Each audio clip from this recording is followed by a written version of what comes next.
Welcome to the Pigskin Party Podcast, the only podcast that combines real NFL analysis with a splash of pop culture and a dash of the random. Let's get this Pigskin Party started with your hosts, Brian McFadden and Will Southard. Welcome, everybody, to the PPP. My name is Brian. Please make sure to rate, review, and subscribe wherever you're listening or watching. And as always, tell a friend, because that is how we grow this here Pigskin Party. Joining me, as always, to break down everything going down in the NFL, and, as expected, throw in some occasional inappropriate comments, my co-host, Will Southard. Will, it's another early Sunday morning episode. It's just past 7 a.m. for me on the West Coast. How you feeling, man? You forgot make bomb awesome picks, because that's what I do. That's what I did last week, and that's what we're going to see play out on Thursday. Just as a reminder, so you're Trey Lance to the Panthers, even though they have Sam Darnold. That's your bomb pick? That's what you're referencing? No, it was one of the other ones. Don't worry about which one yet. I'll let you know Okay. afterwards. Right, yeah, after. So we'll see. Thursday night. It's close. Yeah, this obviously we've been talking about this for months. In the offseason, this is the main thing to talk about is the draft, and we are finally almost there. Since we're recording this on Sunday morning, you're probably listening to this on Tuesday or Wednesday. The draft is imminent. So we got a couple of great guests. Let's go ahead and bring them in. The first guest, Laurie Fitzpatrick, who is an NFL writer for DraftWire at USA Today and a Jaguars fan. Laurie, welcome to the PPP. How you doing? I'm doing pretty good, guys. Thanks so much for having me. I'm also on the West Coast right now, so it's a little early, but so sorry if my voice is a little raspy, but maybe that makes it a little bit better of a show. So I'm down. Yeah, I'm ready. As we said before we actually hopped on the air, I apologize because I didn't realize you were going to be on the West Coast. I would not have wanted to drag you out at 7 a.m. So thank you for championing through. You actually, I think what I found you on Twitter, and you first got my attention because you used to run a podcast called Ponytails Talking Pigskins. Was that the correct title? Yeah. It is. I'm trying to kind of get that back up and running. I'm on YouTube right now, kind of doing breakdowns, and I say that in quotes because not a lot of people like that word. You know, breakdowns, like, oh, all these people breaking down. But honestly, that's what I do. I put on the film. I illustrate, you know, what these guys are doing on the field, the coverages, you know, the personnel, you know, the defenses, which I'm not so good at, more offense. But yeah, I'm doing that on Twitter, and it's called Ponytails Talking Pigskins. So I'm glad that you found me because it's, you know, pigskins unite. I agree. The cross-promotional opportunity just sells itself there. We do our own kind of breakdowns. It's when Brian cries when Tom Brady wins more Super Bowls. That's what happens. It just breaks down. I won't deny that. Although his win did get me out of a very uncomfortable prop bet, so there is at least that to be proud of. And Laurie, you used to play football, correct? Yes. I played for about 5 years, tackle football for a couple different leagues. I played running back, corner. So, you know, we had NFL rules. You know, it was pretty tough. Had myself some concussion. This is no joke, man. So we watched a lot of film, and as an adult, I really got to I was a sponge, man. Realizing film, I didn't know how much of a factor it is in the game. It's crucial. So just being able to watch it in the NFL, I realized, you know, it's not much different at the level that you're at. So I would be really excited to watch Marshawn Lynch play cornerback. Yeah. The RBDB flip player is combination. An interesting one. Mm-hmm. Laurie, you're actually the second female football player we've had on. We had a Canadian guest on a few weeks ago who played for the Canadian national team, and she also played on a different league. I don't remember as well, but okay. So we're going to try to get as many women football players on the Pigskin Party podcast. I feel like if you're going to name your show Ponytails and Pigskins, you have to invite like dudes with man buns, like Jason Momoa. I know. I'm trying to get opportunity. I mean, there's not a lot of women that want to actually talk football with me, which is funny because I would love to have another like female co-host. But if I can get a man bun in there, I'd be cool with that. That's the next best thing. All right, we do have a second guest. Let's go ahead and bring in Alex Koslow, who is the host of a new podcast called the Amateur Scout podcast. Alex, welcome to the PPP. Hey, thanks for having me. Looking forward to talking some football. Can't wait for the draft to be here. Yeah, great. We're all ready, man. We've been counting down for months. This is the thing to look forward to. Once the draft happens, and then mini camps don't start until July, that's the dead space. So I'm a little worried about what's going to happen after this, but we're almost there. Alex, just briefly, tell us a little bit about your podcast. Yeah, so my podcast, the Amateur Scout Podcast, is a place where we can break down film, we break down positions, try to help out people that are trying to get into the scouting industry, whether that be on social media or with a team.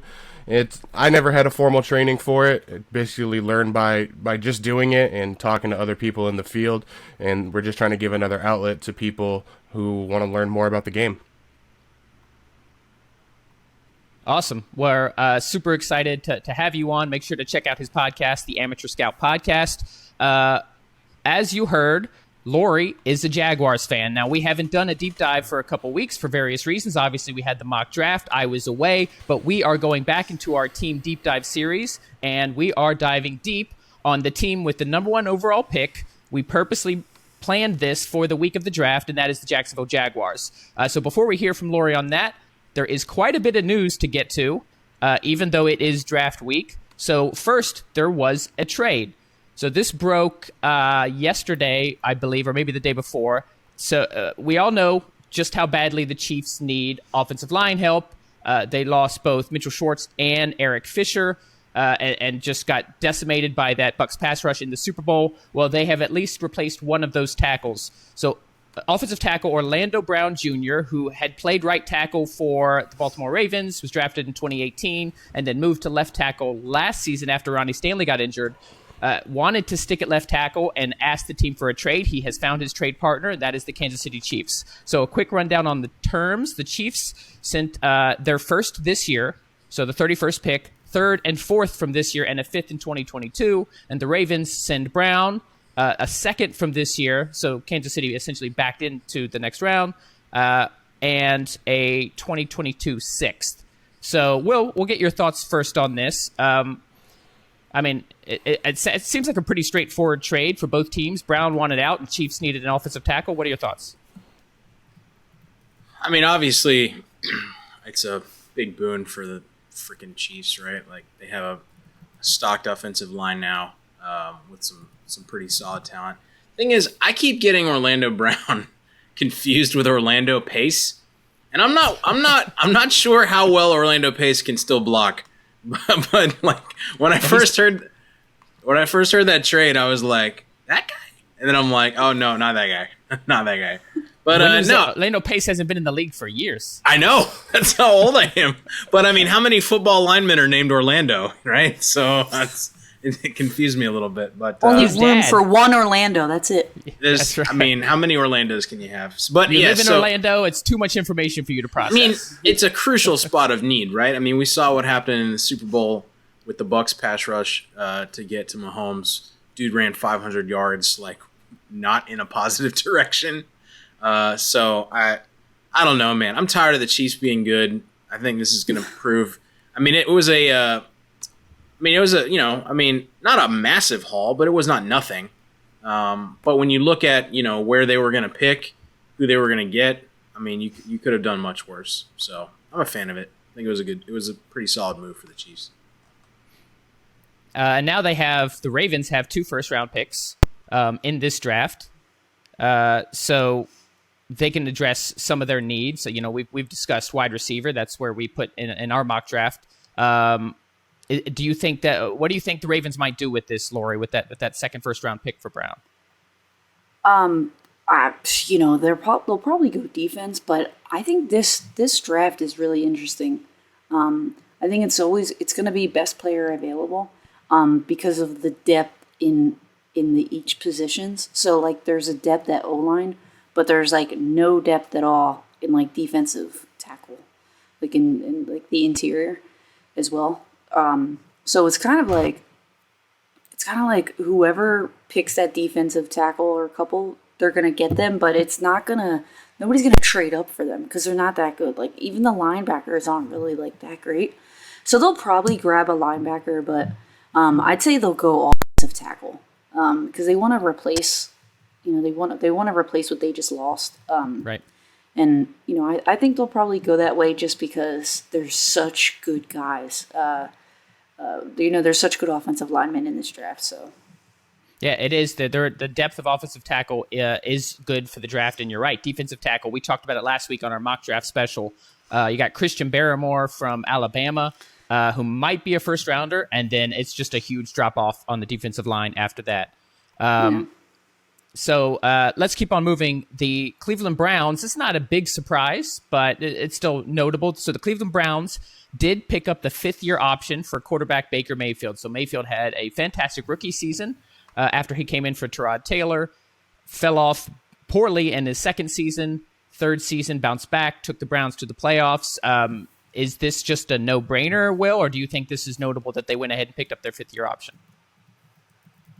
I mean, what else are they going to do, right? Like, I mean, he's not bad, so there's that. And he's actually showed improvement last year. I mean, I think it was a no-brainer. I mean, he's got the chemistry with the team. It's not that expensive of a deal.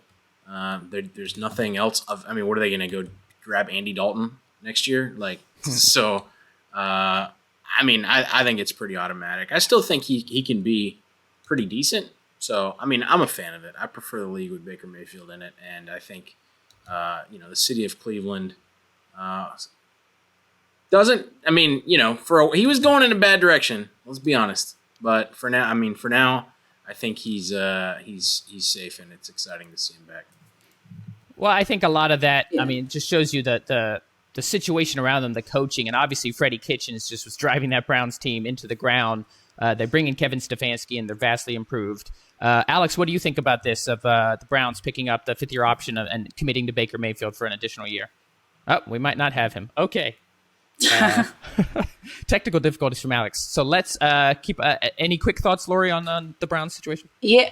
I mean, I like that they did this because last year he showed such fast improvement. I mean, if you look up his stats from last year compared to the first 2 years, like he threw 21 interceptions in 2019. It's ridiculous. Usually you see that many TDs. So right. He threw one less interception than he did a touchdown in 2019, which is hard. But then he only threw 8 last year, and he didn't miss a single game like in 2 years. So it's like if you're not injured and you're actually on the incline, then you have to at least see where it is. It's like a Blake Bortles situation. Like let's pick it up. He's not terrible. We have no other options. Yeah, let's just do it. Did you just compare Baker Mayfield to Blake? No. I said the situation. I was like, no. That might be a painful memory as a Jaguars fan. But you volunteered it. So. No, it's not a painful memory. You know what? Let's hear it. No, I don't. We call him the BOAT in Jacksonville. The best of all time. It's kind of like a joke, but like he took us to the AFC Championship. I mean, he didn't. The defense did. Let's get that straight. He was on the team when you went to the AFC Championship. What? He was on the team when you went to the AFC Championship. Exactly. Yeah. So he was on the team. So there's that, like, that's respect, man. Like, you have to have love for your players, even if they weren't great, but they took you to that place. Like, you have to have some respect for that. So, he did what he could. He ran out of the pocket more than he ever should in his life. He could not make an accurate pass to save his life.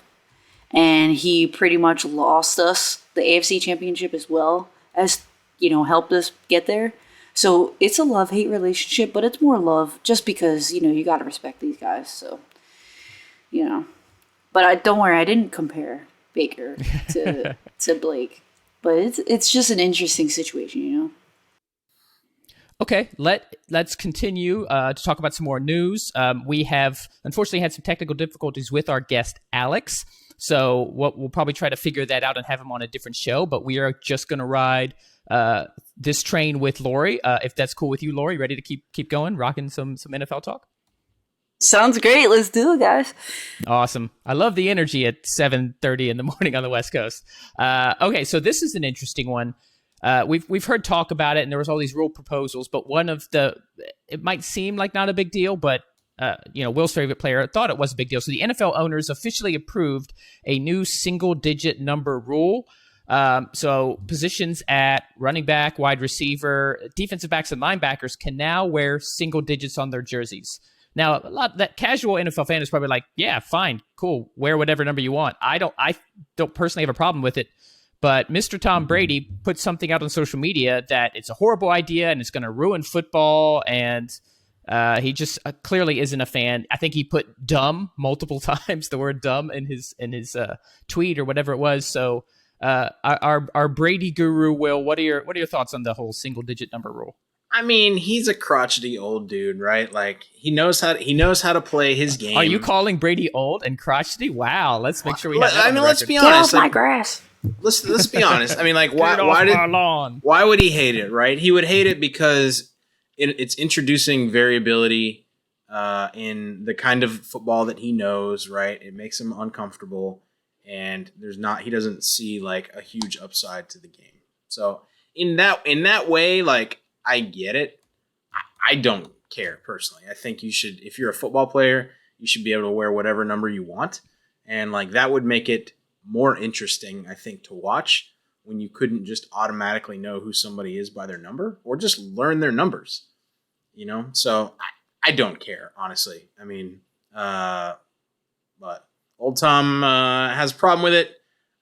I don't know. I mean, old Tom, I like that. I'm just gonna call him Old Tom. Like, hey, Old Tom. Yeah, well, but anyway, I don't care. We'll see how it does this year, but it could be pretty fun.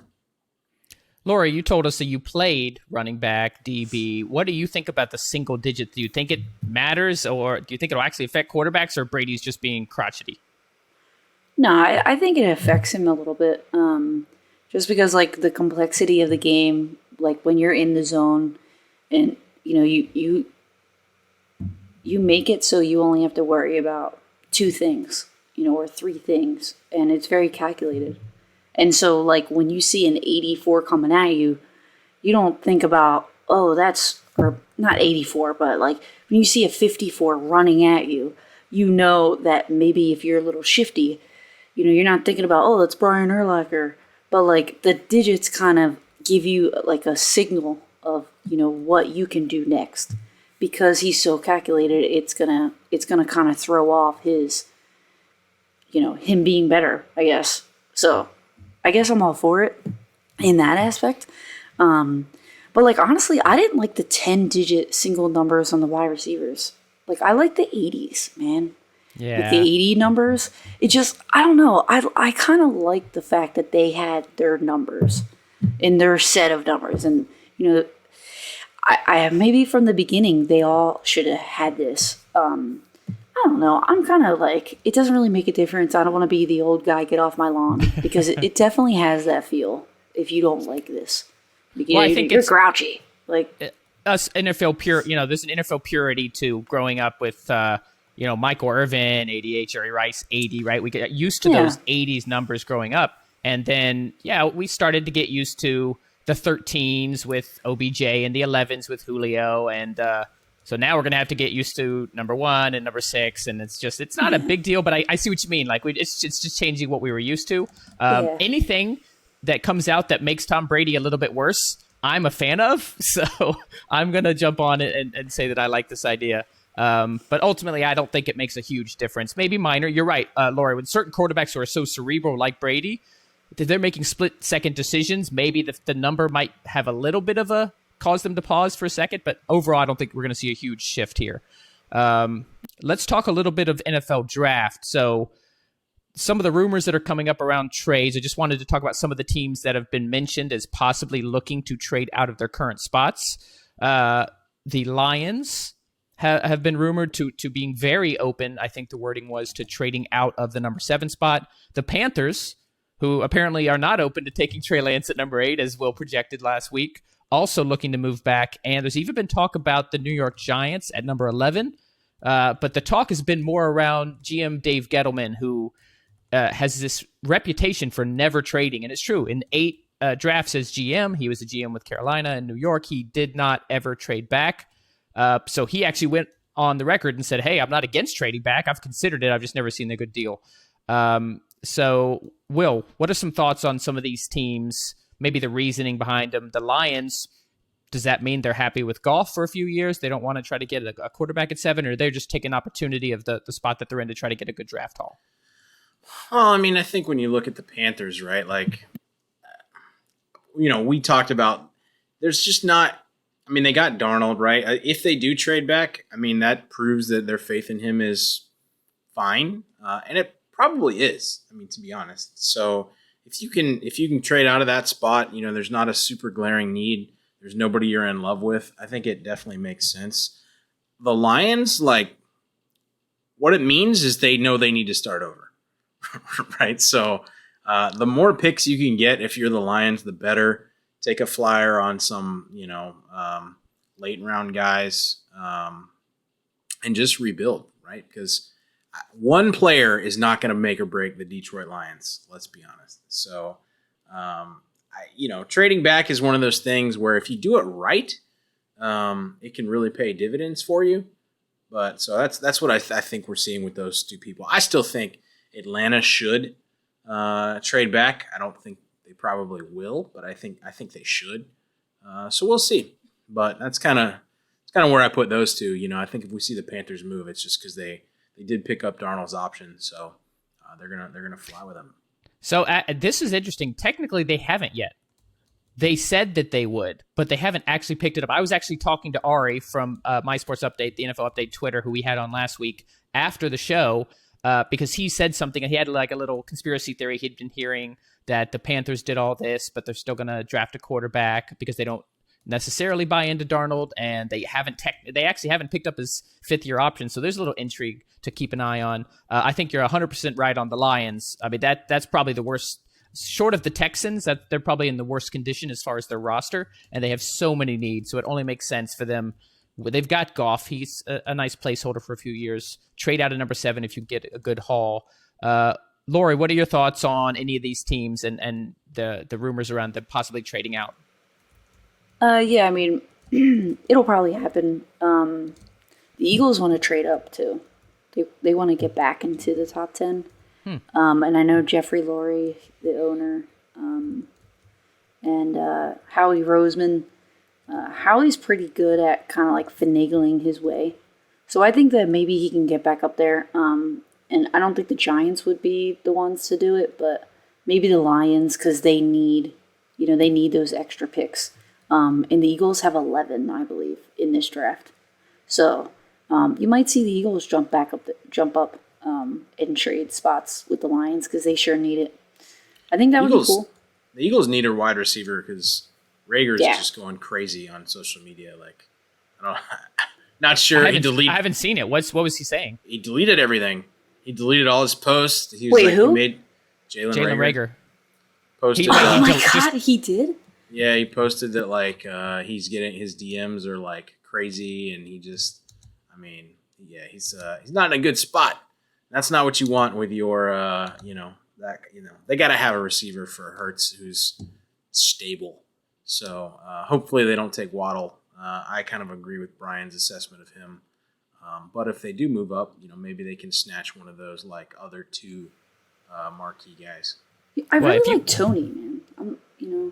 I think he would be good. Kadarius Toney. Yeah, not a lot of people like him. Like they're not high on him, but I think he's pretty good. Like he's got good hands. So. There are many Florida football games where I have screamed at my TV. I swear to God, if you score, I will name my next son Kadarius, first white kid ever. I don't give a f. And is your son Kadarius? Yeah. No, but that's unfortunate timing, really, more than anything. But on the next one, we'll get there. Will there be a next one? Let's break it on the PPP. No, Are you won't playing be. kid number 3? No, okay, that's what I thought. Tony is one of those. He's got a lot of potential. There's a big range that I'm seeing him in these mock drafts where a lot of them have him mid first round all the way to late second round. So that it'll be very curious. He's one of those kind of high ceiling, low floor prospects, it seems. But if they're moving back up, it's not for a player like Tony. They would try to get a Devontae Smith, a Jamar Chase, maybe at number 7 with Detroit. I think that could be the most likely spot. Tony will be there at the end of the first. Correct. Let's be honest. Like I mean, he might go to the Saints or something like that. But he's going to be there. Like they can get Tony if they really want Tony. Yep, I agree. All right, so that is essentially the news that we wanted to cover today. Let's go restart our team deep dive series after a few weeks off. A team that, because they were the worst team in the NFL last year, is lined up for the number 1 overall pick. So really glad that we have Laurie on to talk about a deep dive of the Jacksonville Jaguars. So, Laurie, I want to start first, kind of at a high level. It's a bit of an obvious question because they finished with the worst record in the league. But what are your just thoughts on, in general, on the results of the 2020 season for Jacksonville? I think it was great. When I wanted to kind of cut you off when you said the worst team, because on paper, okay, on paper. No, go ahead, defend your team. Let's hear it. No, I just they wanted to lose and they got it done. So it was great. But I don't think they're the worst team. Like, honestly, I think they didn't do too bad. They were like the youngest guys. It was like the youngest roster, like ever. So I think there's a lot of upside.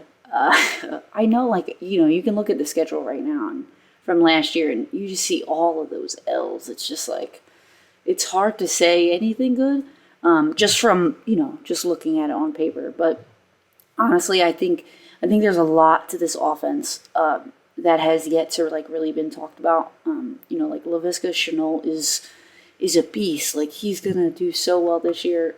He's a theoretical beast. He was that guy every week. You're like, this is Laviscus week, and it never was.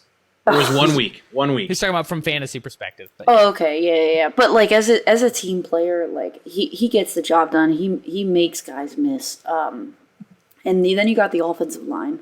Those guys have been playing together for 2-3 years straight. And they're not really doing much rotating, which is good. They can pick up a couple depth. They finally got their linebackers in order. They moved Miles Jack outside of the middle, which is fantastic because he's way too small to be a middle linebacker. Right. Joe Schobert didn't do too bad. Then they had a couple injuries, like Josh Allen got hurt.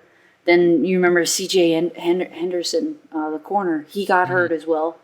And, and then their pickups in free agency were awesome. So I think they have a pretty good shot to be really good. And it's going to be surprisingly good because film matters. Now, year 2 is a different question, but we're not talking about year 2. We're talking about, last year, then upcoming this year and how it's going to affect it. So I think they're going to be surprisingly good because there's really no film on these guys just yet, and everything is kind of new.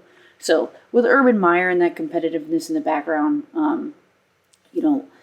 it's a big change from 2020. That's all I gotta say.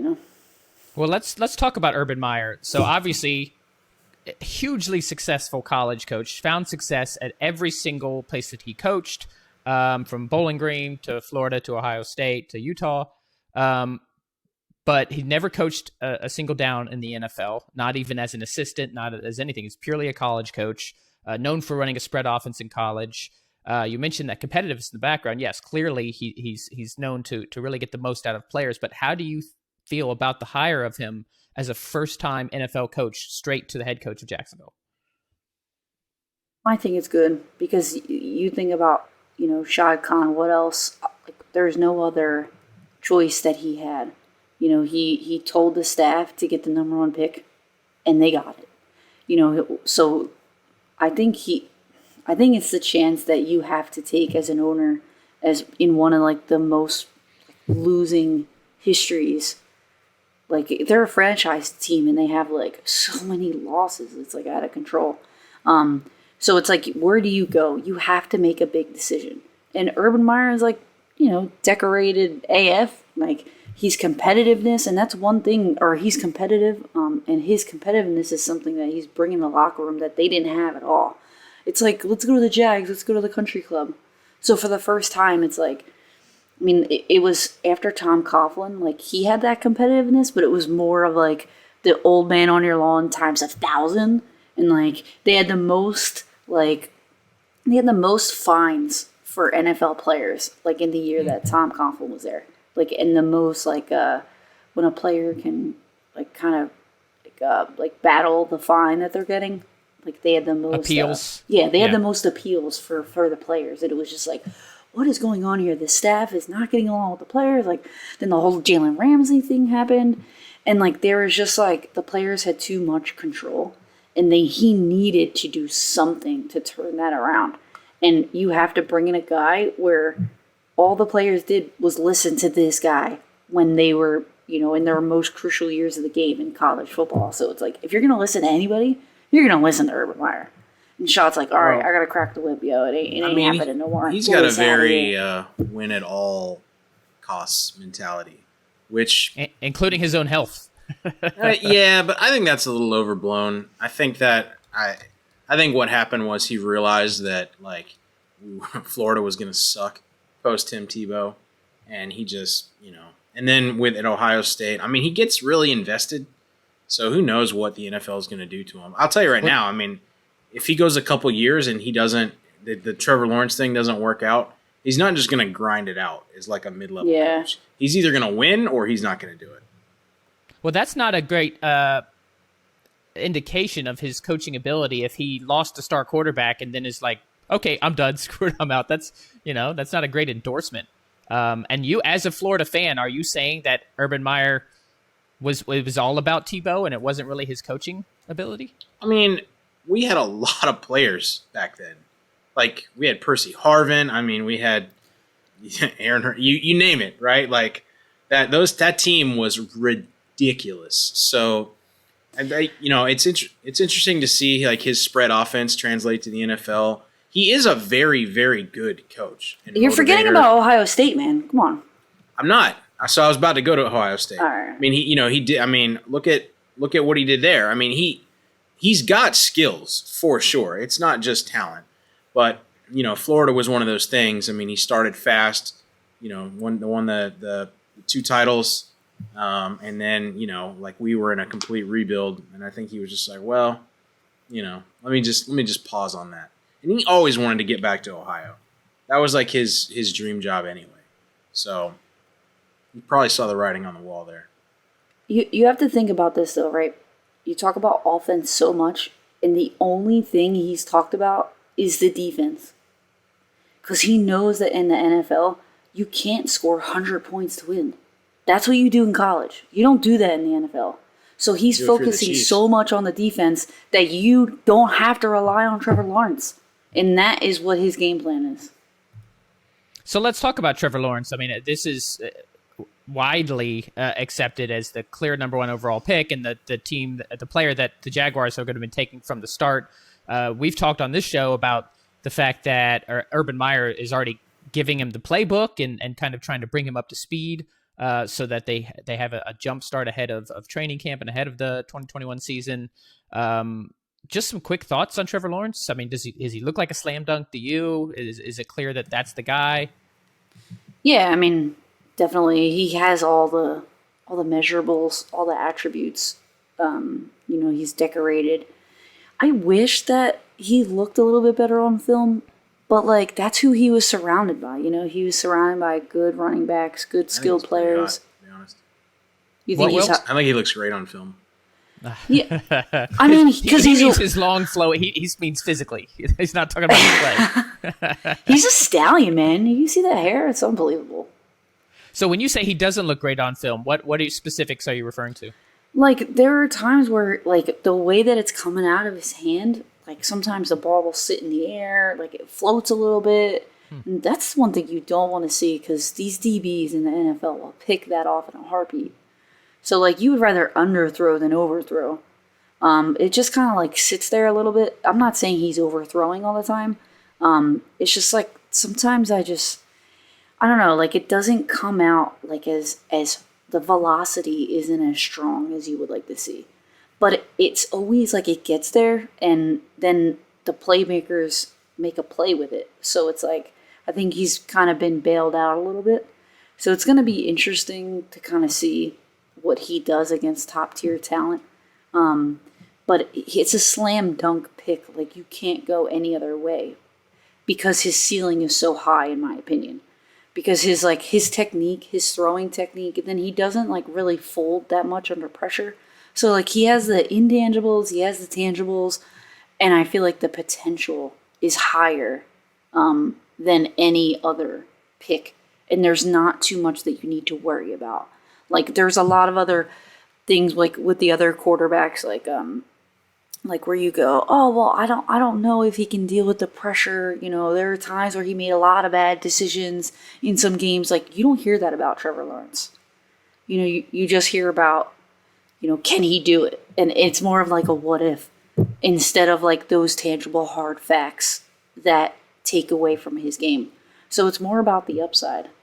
And that's why it's a slam dunk, because there's nothing bad really that you can say about this guy. Like, you guys have to agree, you know, right? I agree that I think Deshaun Watson was the better Clemson quarterback. That's what I agree on. Well, they both won national He's championships. not bad. So. Just certainly, I mean, no, I agree. You have to take him there. But I just, I was super impressed with Deshaun coming out of college. Not so much with Trevor Lawrence. Yeah, I mean, he's good. But Deshaun, I swear, the Jags play well against him, I think. Like, they're able to sack him, like, because he holds on to it for way too long. Then that's one thing with he plays for the Texans, right?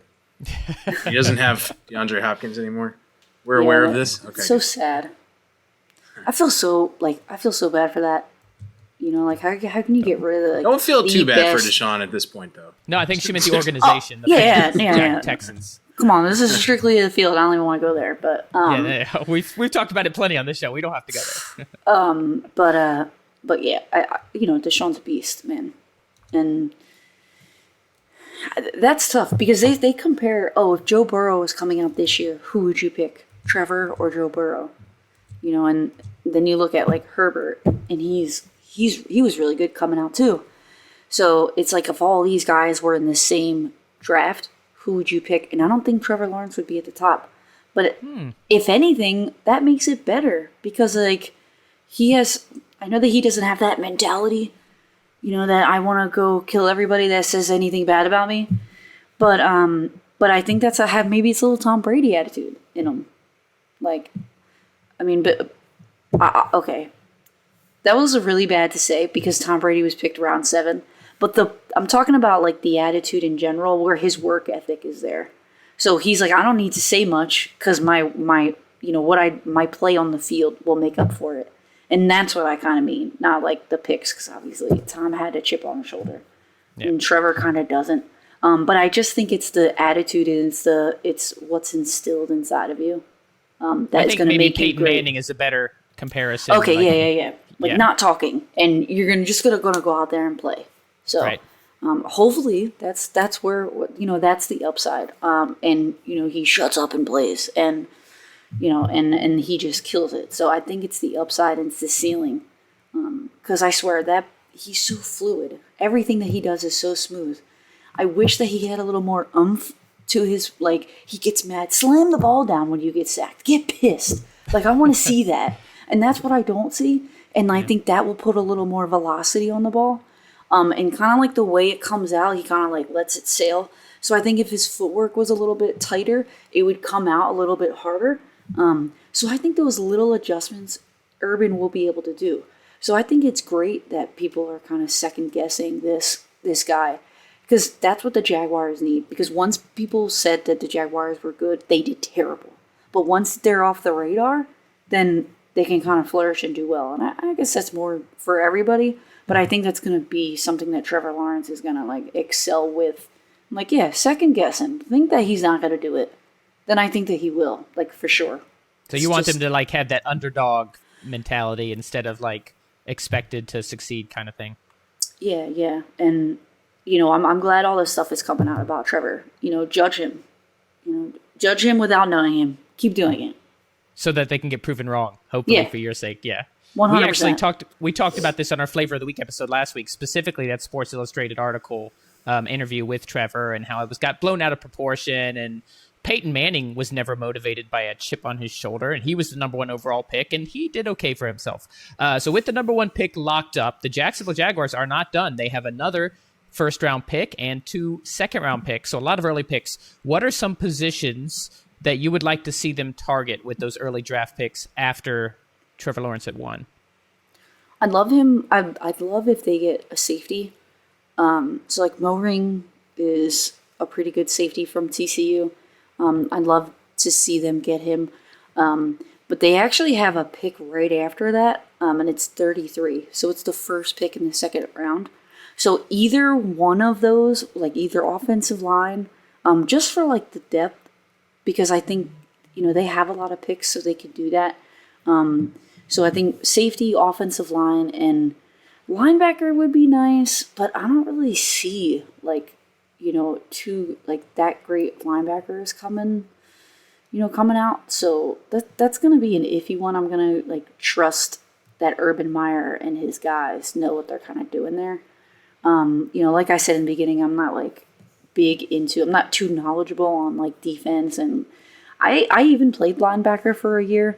But they just said, pick up the last guy coming out from the line, or last gal. They were men though, so I could say men. But coming outside the line, just pick them up. So I don't really know too much. So I don't want to dive too deep in that. But I wish they would pick up a linebacker would be good. Well, how do you feel about their current pass catchers? Do you think, a lot of these mocks, including ours, we had them taking a wide receiver at that, what is the number 18 pick? How do you want them to get another wide receiver? Are you happy with the wide receivers they have now? That's such a tough question, because they had D.D. Westbrook and Cole and these guys that are kind of shifty, but they didn't do anything. That they weren't there weren't guys that you could really rely on to make they didn't have great ball skills. So they weren't great after the catch. They can make the catches and they can run across the field and put their body on line, and that's great. But you want to see them be elusive after the catch. That's something that I think that they could pick up in this draft. These guys are the fastest 40 times ever, which I don't know if it has anything to do with the combine, these hand clocks, but wow. That's exactly what it is, because every prospect is running historical 40s. Everybody's 4.36 and 4.4 is there's no way that is happening. It's because it's hand time. It's not laser time. They're all running in their own turf, and it's their own conditions. Doesn't mean they're not fast, but to that level, yeah, it's pretty crazy. Yeah, and I think they could pick someone up. I was saying no until I heard Urban Meyer say that they're gonna they want to make a big splash on offense, and they want to get speedy guys because they want to run really, really fast. And when he said that, it kind of blew everything up. I was man, I didn't think they were going to go that way. Yeah, because he runs a spread. That's what he does. Yeah, but they already do you have think good Do you think guys. they'll run the spread? No. Do you really think? Yeah. No, absolutely not. That's why I'm saying it's going to be interesting to see what his NFL offense looks like with a guy like Trevor Lawrence, right? Who knows what kind of offense they're going to run? It's not going to be the same offense he runs in college, for sure. Yeah. I mean, there'll be RPOs in there making reads, but I think everything's going to be timed. So that's why I think it's important to have those speedy guys to get to that spot. Well, I was going to ask you about specific players. You actually mentioned Kadarius Toney earlier. Would you like to see Toney matched drafted with either the second first or the pick number 33 as a weapon for Lawrence? Yeah, 33. I think that would be awesome. Not a lot of people like that in Jacksonville. I kind of threw that out there, and not a lot of people were happy to hear that. A lot of people like ETN, which I'm not a fan of. And so they want a running back after James Robinson had such a good season? Yes. Huh. A lot of them want another running back. But they think about, Fred Taylor to MJD and how successful those tag teams are, that 1 and 2. Because if you look at James Robinson, he's 5'9", 5'10". He's not that fast. So maybe they want a big guy like Derrick Henry type of 6 foot, who's fast, who can demolish guys, and then you throw James Robinson in to mix it up and, shoot through the A-gaps. Because he has good acceleration, but I think they do need another guy back there to kind of. But that's why they picked up a couple guys in free agency. Honestly, man, it's so tough. You don't know, because they did pretty well in free agency, I think, in my book. I think they're focused on year 2. As in 2022. Yeah. Sorry. Okay. I'm thinking on Urban Meyer terms. Sure, yeah. And everything revolves around him right now. Yeah. So I think they're going to make a big splash here too, but I think they could definitely go with Tony, that 33rd pick. But I think defense is going to be a focus. Watch them just trade up and like go after somebody crazy. And I'm like, totally wrong. That would be, we're always going to be somewhat wrong with the draft because there's so much stuff that even the best draft analysts can't predict exactly what's going to go on. That's one of the things that makes the draft so exciting. You've talked a lot about year 2, but I want to get some predictions for you from year 1, 2021. It can be record, it can be just general improvement. What are some predictions for the Jaguars in the upcoming season 2021? There is more games, right? So 17, one more game. Yeah. Yep. So I have to factor that into like what the record prediction is going to be, right? Because I haven't really thought about that yet. But honestly, like I think they could win like at least 7 games. And maybe that's a shock to some people. A lot of people are saying like, 4 maybe. But, I think they could maybe reach the 10 mark. I think they'll be pretty successful. And it's because, they picked up Marvin Jones. Like, they have some depth now. And that defense is like, they have guys. So I think it's going to be all about defense. And I think they're going to do pretty well. Just because, they're so unknown right now. And that's the worst thing for staffs to prepare for is the unknown. So less preseason games, you don't know what is going to happen. So I think the first 2 quarters of the season, like those first 8 games, it's going to be the most crucial, and you're really going to know what's. So you're saying 7 and 10 would be the prediction, is what you're saying. Yeah. So weird, 7 and 10. I'm not used to 17 games. Like 7-9, no, 7 and 10. This is something we're all going to have to get used to. Awesome. Well, let's wrap up the Jaguars deep dive. This is our last episode that's going to drop before the draft. So we're going to record the flavor of the week shortly. Laurie's going to stick around for that, but we're going to drop that on Friday, and the first round is on Thursday. So since this is our final episode before the first round of the NFL draft, I wanted to go around. This was Will's idea, and I really liked it, from each of us and get our thoughts on what's a pick or a team and a player that you're really interested in, that you're tracking for the first round of the draft. And Will, I'll start with you on this since this was your idea. Give us a pick and a player that you're kind of watching for Thursday night. I think my most interesting thing for me in this draft, I think, is where Justin Fields goes. I think that, to me, big fan of his game. I was a big fan of his game coming out of high school. Really sad that he went to Georgia, and he's had an interesting career. If he doesn't go to the Niners, that's the thing. Is we'll see if he goes to the Niners, then great. But if not, where does he go? Right? Who comes up and snags him, and then what does he look like? Because I think that's really going to shape that kind of team. So for me, it's hearing the story of Justin Fields. Closely followed by Mac Jones, but wherever he goes is going to be a. Well, I think their destinies are kind of intertwined. As it all starts at number 3. Like whatever the 49ers do at number 3, that's going to set the tone for the rest of the draft. If they take Mac Jones, how far does Fields fall? If they take Fields, how far does Jones fall? We put Jones at 15 to the Patriots when we did our mock draft last week. So yeah, completely agree. Fields. What about a team or a position in the first round? We'll do more players first, then we'll do teams. Oh, okay. We'll go around do players first. Fair enough. So Laurie, who is a player? You've mentioned Tony, so you can stick with him, or you can mention someone else. Who's a player that you're kind of watching and curious to see where he lands in the first round? Well, definitely Kyle Pitts. I don't think he's really going to drop much, but I think it's going to be exciting because I think he's an offensive team changer. I think he's going to step up any offense to the next level. He's definitely going to be somebody that we're going to watch. But I would say Devontae Williams a little bit later in the draft. I'm excited to see where he goes because I really like him. Yeah, same. He is a monster, man. Like, I did a draft profile on him, for the draft wire. And you just compare him to a player in Madden who just continually can use the hit stick while he's running, like over and over again, and you're like, this is a cheat code. So I really like Javonte. I really like him as a player. I'm interested to see where he goes and what team he goes to. I completely agree. I'm actually hoping. So Will and I have had this discussion. I'm a Dolphins fan. The Dolphins could use an upgrade at running back. I'm not a fan of taking running backs in the first round. So the running back I've been targeting for the second round is Javonte Williams out of UNC.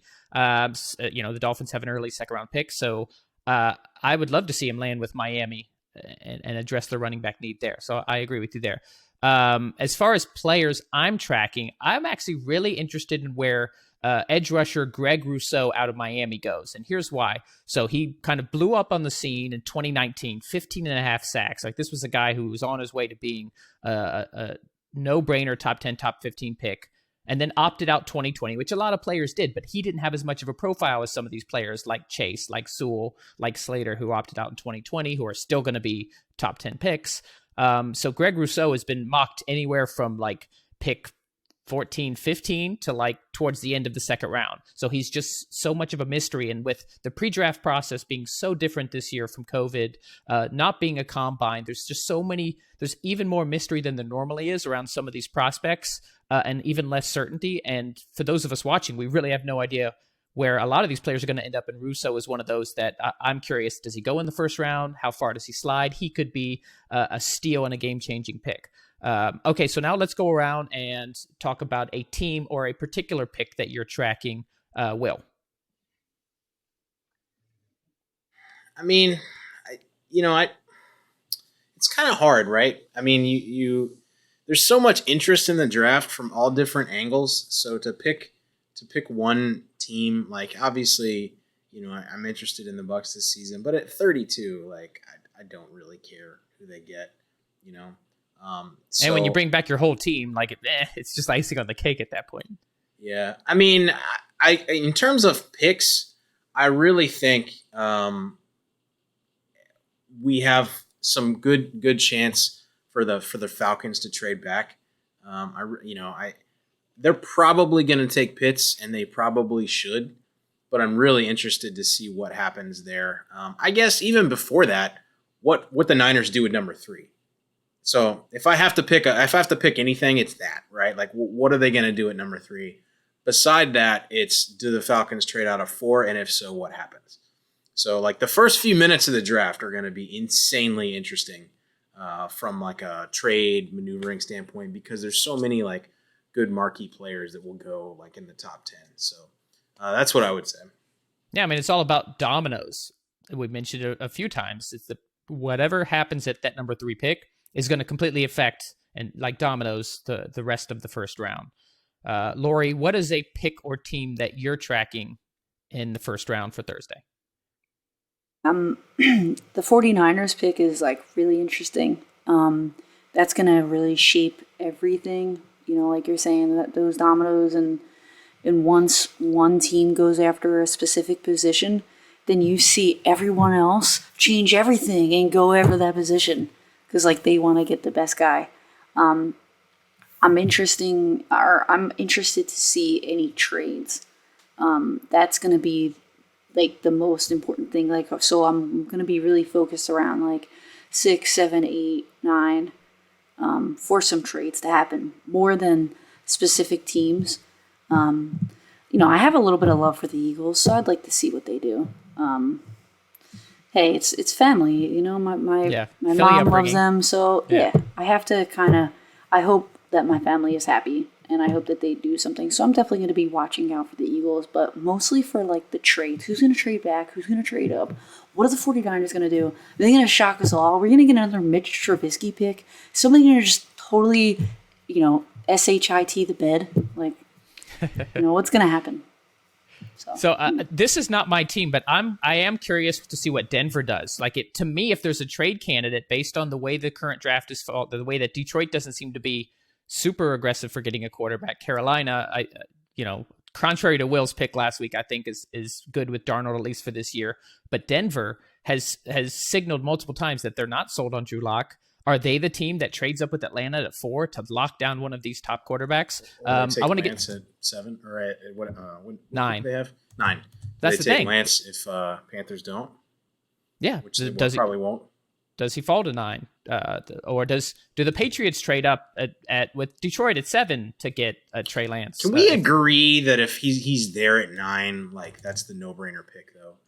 Like, I feel like that's a no-brainer, but like I don't know if it necessarily is. You never know with the Broncos, right? But like Drew Lock is just so damn bad.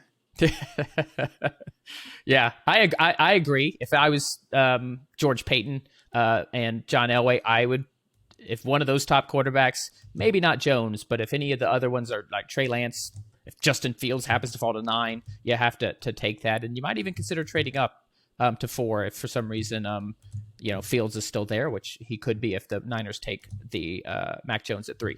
But the team I'm really... The Broncos... Wait, hang on just 1 second. Okay. The Broncos with Justin Fields would be ridiculous. Yeah. With Courtland Sutton and Jerry Jeudy and Noah Fant, like, that would actually make the Broncos... Because no one cares. I mean, let's be honest. Sorry, Lindsay. No one cares about the Broncos right now, right? Like, they haven't been... So, like... Lindsay's a repeat guest, so just so Laurie knows. Lindsay Bebo, who's a Broncos podcaster. Yeah. Yeah. So, like, I mean, but that would make... Because they stole Jerry Jeudy at 11. So we'll see. All right. Sorry, go ahead. So the team if I'm picking a team in particular, I'm tracking, and it could end up just being a dud, is I'm tracking the Bears at 20 because Ryan Pace and Matt Nagy, they're on their last lifeline here in Chicago, I think. And we all know Andy Dalton's not the answer. Clearly, Laurie mentioned the Trubisky pick. Bears They've kind of been QB1. Well, that could be a social media. What else are you gonna say? If in case you get stuck with this guy, you gotta. So he's here. That's it. Yeah, so he's here. He is technically at the top of the depth chart. He is on the roster. He is on the roster. He is on the roster, and if you're releasing a depth chart, he technically is QB1 right now. But how aggressive are they? Are they going to try to trade? Let's say Mac Jones is falling to 15. Are they willing to trade up for him? Are they going to be super aggressive and try to move up in the top 10 if they feel like they can get one of these guys, take a shot on Trey Lance? So I'm really following the Bears. If they just stick at 20, I think, Will, you put them with a wide receiver, which makes sense. They do need a wide receiver help, but I'll be watching them closely. All right. I think that is a good point to wrap this up. As I mentioned, this is the last episode we are dropping before the draft. And then we'll actually get to talk about the actual picks instead of all this speculation starting next week. So super excited. We will have a draft breakdown episode releasing next week that we'll record next Monday. So the draft will finish on Saturday. We'll be able to analyze the entire draft. So looking forward to that. Thank you, Laurie Fitzpatrick, for coming on the Pigskin Party podcast. You are going to stick around for the flavor of the week, so we'll keep you going there. Why don't you go ahead and you want to mention where people can find you? Your stuff and maybe on social media? Yeah, absolutely. So on Twitter, it's just my name, at Laurie Fitzpatrick. And also on the draft wire, maybe the touchdown wire coming up, because I just recently jumped on with USA Today, which I'm really excited about. So I'm really getting a lot of writing in. I just ended a podcast with one of my friends. So I'm going to be starting back up the Ponytails Talking Pigskin. So you can definitely check me out on SoundCloud. Do you also go by Fitzmagic? I really need you to. Fitzmagic? I really need you to. You don't go by that? I might. You never know. I really love Fitzgerald. I need one of those Fitz Nose t-shirts from back in the day. I've still been, kind of craving for one of those. So I don't even think they make them anymore. But we're big Ryan Fitzpatrick fans on this podcast, so that's what he's referencing. That's you can't beat the true power of Fitzmagic. All right, so thank you for tuning in. Make sure to stick around for the flavor of the week. As I mentioned, we will have Laurie back on for that. As always, subscribe, rate, and review. Tell your friends. Leave us those 5 stars. Check us out on social media, Twitter, official PP Pod. We're on YouTube, Instagram, Facebook, and TikTok. Look in the link for our Discord community. Check us out. Come in. We've taken ideas from our listeners on there for the show, for the flavor of the week, for the palate cleanser topics. Thanks for sticking around, and we'll see you next week on the PPP. Enjoy the draft. Thanks for tuning in to this episode of the Pigskin Party Podcast. If you're enjoying the show, please feel free to rate, subscribe, and leave a review wherever you listen to your podcasts. We really appreciate that effort. We'll catch you in the next Pigskin Party.